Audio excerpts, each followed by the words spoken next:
Joining us now, Democratic Congresswoman Ilhan Omar of Minnesota. The Congresswoman represents the district where both George Floyd and Daunte Wright were killed by police. And she has just introduced new legislation on police accountability, which includes creating a national police misuse of force investigation board. So welcome back to the show. Let's talk specifically about your bill. What would this board look like? How would it work? And how do you think it would address the problem of police accountability, which appears to not exist right now? I really appreciate being with both of you. Thank you for having me. The board would be an 8-person board that is outside of law enforcement, that is able to do independent investigations of police shootings, use of deadly force, and any sort of bodily injury that occurs while people are in the custody of police. They will be appointed by the president and approved by the Senate. And what we are hoping to do is sort of turn around the statistic that currently exists, where 2% of police that were involved in fatal shootings were arrested since 2005, and majority of them were not able to be held accountable. And I'm wondering, as moving forward during this incredibly difficult period, especially in your district, which has been really ground zero for what America has really learned about some of these police shootings and what has happened in the moments leading up to them. But I'm wondering also if there's any effort to reinforce really good policing. Sure. But we have to really look at the current history of the criminal justice system and realize that it is not adequate enough to prosecute itself. We're realizing, as we put together the George Floyd Justice in Policing Act, that it was necessary for there to be standardized police trainings, for us to be able to ban certain practices, to make sure that there was qualified immunity. There are just a lot of guardrails that still need to be created in order for our justice system to work on behalf of everyone. Reverend Sharpton is with us and has a question for you, Congresswoman. Congresswoman, a week ago today, I was in your district with the wake of the Wright killing and the family there. The next day, you joined us at the funeral. And 2 days before that, in your district was the conviction of a police officer for the murder of George Floyd. Do you get the sense that the people in Washington, in the Senate and the Congress, understand how vital this issue is right now and how divided the country is really around the acts of policing? We have another funeral Monday. I'm doing the eulogy in North Carolina. I'm asking you, do the people in Washington understand the real state of emergency that many people of color see our communities in when it comes to policing?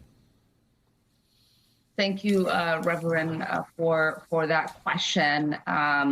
You and I both hope that the people in Washington are aware, as acutely as you and I are, just how tragic these times have been for our communities, and the kind of brutality that people are experiencing in the hands of those who have taken an oath to protect and serve our communities. When we think about public safety, it's about making sure everyone feels safe in their communities. And so, although I don't feel quite comfortable saying that everybody understands the urgency of this moment, the urgency of getting it right on behalf of all Americans in this country, we are going to continue to push them and have the necessary conversations so that we get them to the point where they say yes to these pieces of legislation that we are hoping to push forward. Congresswoman Omar, it's Willie Geist. Great to have you on the show this morning. Thank you for being here. As you know well, when people hear your name in connection to policing, they think of the defund the police movement.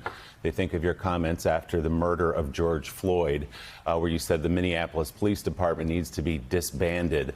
You know that President Biden, former President Obama, Karen Bass, Jim Clyburn, Bernie Sanders, the list goes on, have dismissed the idea of defunding the police. So let's just be clear about your vision for policing in America through this bill and broadly. What do you think a good Minneapolis Police Department, for example, would look like?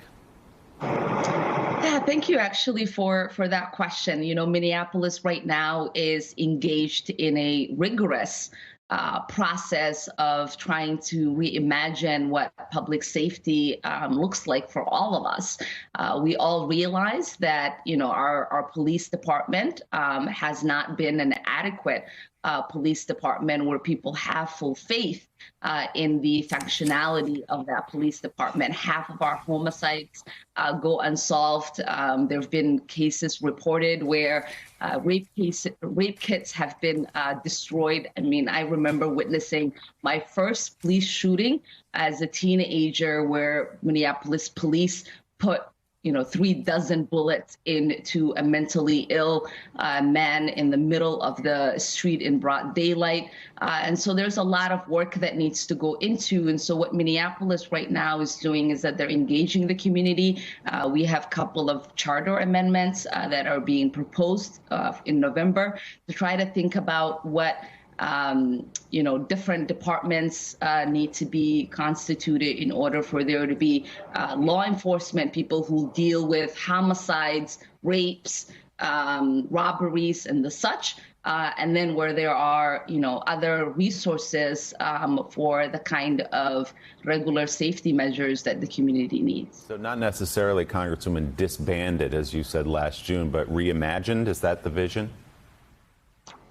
Well, reimagining is the process that they are going through, but ultimately the Minneapolis Police Department in that process would be dismantled, and we will get in a process of reconstructing different law enforcement and safety departments for our city. Hey, thanks so much for watching our YouTube channel. You can follow up on today's top stories and breaking news, or catch up on your favorite MSNBC shows all in one place. Download the NBC News app today.